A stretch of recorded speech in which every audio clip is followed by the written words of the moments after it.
time with all. Yeah. So this wait a minute. False exculpatory statements. They are used for what? This is important.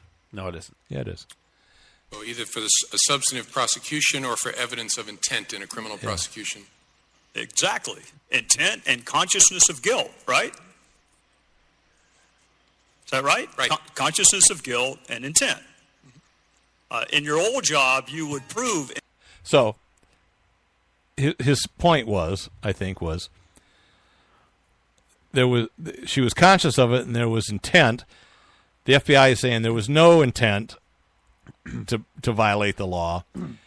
Basically, he's reversing that opinion in this. Yeah, sure. Case. Well, and he also was saying, like, well, there wasn't the current law, the way it's written, doesn't have a high enough barrier for intent, and so it wouldn't be right to prosecute her, to charge her with that based on the way the law is written. It's only been used once ever before, and et cetera, et cetera. These sorts of things I'm thinking don't come up that often, so it's good that this sort of law would be used rarely, right? I mean, to charge somebody. Yeah, I guess. What I'm thinking, and this will also never fly, but I think they're trying to set themselves up for some sort of perjury charges, right? Because, I mean, I think they have pretty good evidence that she lied while she was under oath. Right. Now, the FBI dude wouldn't say that she lied while under oath. In fact, he said, I didn't review any of her testimony while under oath. Yeah. There was not a recommendation. That would be a separate investigation, I would think. He said there was never a recommendation from Congress that we review that. And they said, but we could. Do you need a recommendation? He said, yes. And they said, you'll have one in a couple hours. So we'll see. And they did reopen some of it. So are we done with that soundbite? I think so. Okay. Is that what that motioning was? That was that karate chop to the throat. Oh, okay. It hurt more than you would imagine, but thank you. So we'll see what happens. You know, it's odd, but I think people are starting to realize they're having less and less confidence in our government, and they're realizing that the elite and the politicians are held to a different standard than you and I. Do you think so? I mean, honestly, I think that's what everyone's like. Oh, she wasn't indicted, but people are going to know what's going on, and they're going to see her as a bad person. Well, I don't know that they vote for her. Oh, come on, exactly. The ones that really it's not going to change anything. But it might be. It might. I honestly don't think it might change some of those that are on the fence. I don't think so. I mean, MSNBC, Morning Joe, or whatever. Yeah, that guy came out and was scathing against her and said, I can't believe that she wasn't charged because of this, and this. And that is a liberal, progressive guy that supports Hillary in every way, and he was coming out against her. Yeah. That's true. That's a good point. So I think it's going to change a few minds, and who knows? It's still a while till November. And so you're saying our next president's going to be a member of the Green Party?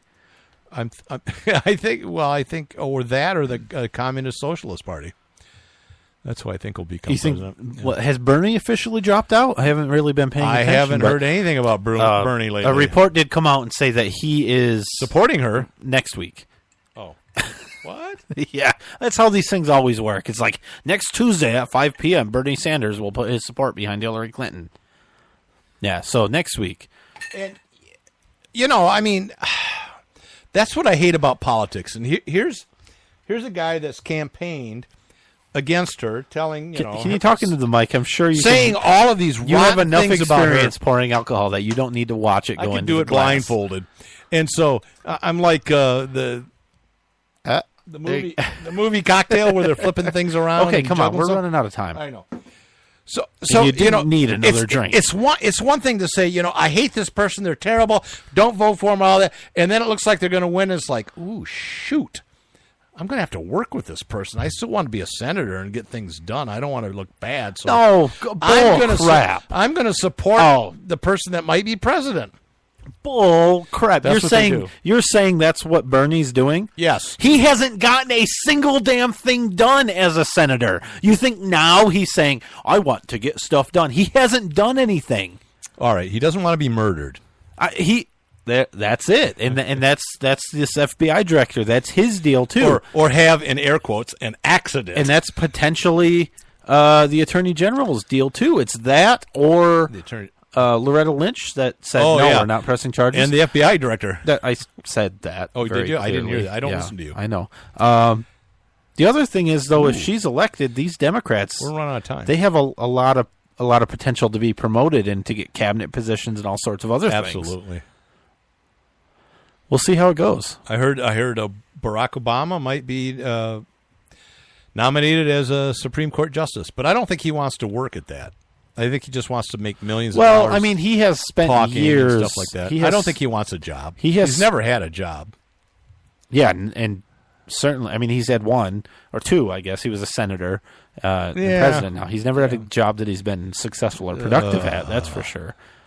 But he did spend years studying and teaching constitutional law. Right, so- and I don't think he wants to be a Supreme Court justice. They don't make enough money. He can make millions and millions of dollars doing what Bill Clinton did, and go and have foundations that trickle money away from a lot of things, and he can do speaking engagements and all that stuff. He doesn't want a political job. the Obama Foundation. Yeah, I don't think that's crap. Black guns matter. Black guns matter. Black guns matter. Okay, and moving on. What if we stopped trying to get guns off the street and instead started licensing young men in Philly to legally pack heat? And everywhere else. That's this with the rapper Myra Tor, 29, an activist, an artist who lives in the city of brotherly love in Philadelphia. He advocates for changing the city's culture, not by getting guns off the street and out of homes, but by doing just the opposite through a campaign Yeah. called Black Guns Matter. I And think he's this absolutely is awesome. right. Yeah, it's awesome. And the way his story is when he was younger, 15, he was running around, sort of gangbanger, or at least trying to protect himself from the gangbangers with a gun. Yeah. Didn't understand it, didn't respect it, didn't realize really didn't know anything about it. The consequences Right. of using a firearm. And so he's trying to be the person that he wishes would have been there for him to teach kids, first of all, about firearms and legally arm and train everybody else in the city. And we've had Rick Ector, who for the city of Detroit is trying to do the same thing, legally armed in Detroit. Yeah. And it's train everybody you can, arm all of the trained people. Teach them right, And teach them respect. do you know how big of an asset that could be for the police department in a city like Detroit or Philadelphia? Right. But Rick Ector also says that the only time he's had real problems with being stopped with traffic and saying, I'm a black man with a concealed pistol license, is in the Detroit. city of Detroit. Yep. Suburbs of Detroit, not so bad. But I think it's a noble effort, and we need to start saying absolutely. that. And we just had a thing yesterday or the day before, a black man, a concealed pistol carrier, was shot and killed because there was some kind of miscommunication going on a traffic stop. Yeah. And we don't know what I happened. just don't think that guy was a threat, but I could see where maybe it could have been perceived as a threat. But the fact is, I think if it was a white guy in a nice neighborhood, and they were in a nice neighborhood, The police officer was a minority. he was Asian, or as the woman said, Chinese. He was a heavy-set Chinese guy. I think she meant Asian, but that's all right. You don't know what she meant, but I think so. that's what she so meant. I mean, the whole "come on, white cops being racist, shooting blacks" that doesn't apply here. You won't hear that again, by the way. No, I'm just saying that that's the George Zimmerman effect. Right?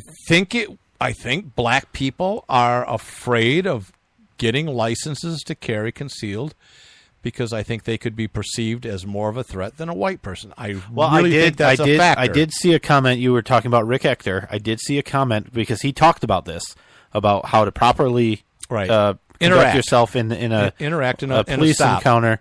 A traffic stop. And somebody did comment, this is exactly why I don't get a concealed pistol license.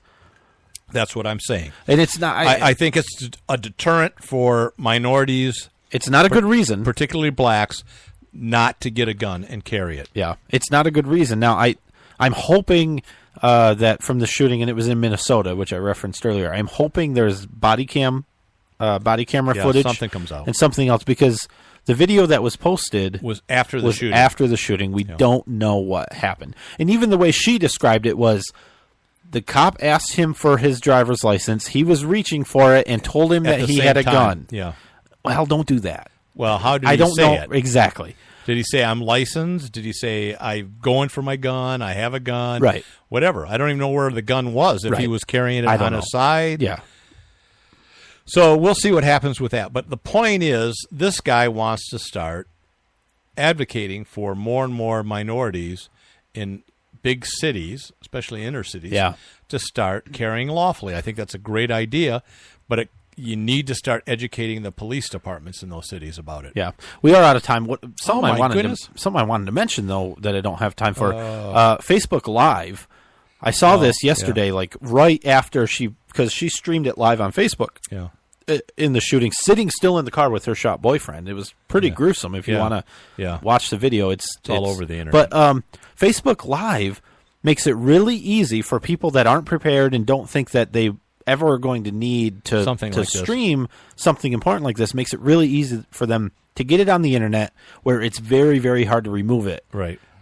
Once people have saved it and, Right. and It's it's not like been the police shared can then 55,000 erase it. times. Yeah. There's apps like Cell 411, right, which works really well and lets you alert people around you, stream There things. was a Porcupine 411 or But something years ago, too. For example, this woman, she probably never thought that she would need to do this Ever. but she's really good at Facebook. Yep. Right, and she was able to pop on and And I think people are I think it's great. criticizing her for that, but I think it was a great thing. to It do. was, yeah. I don't think she I don't was know. as serious as it was. She thought he was shot and just wounded. She said in the arm. Yeah, he's just winged. He'll Yeah. be fine, and so Yeah. I'm going to do this. Yep. And then she realized he was shot 4 times Yeah. in the chest, Right. and he died out. He bled out Yep. pretty fast. So, all right. See you next week. All right, bye-bye.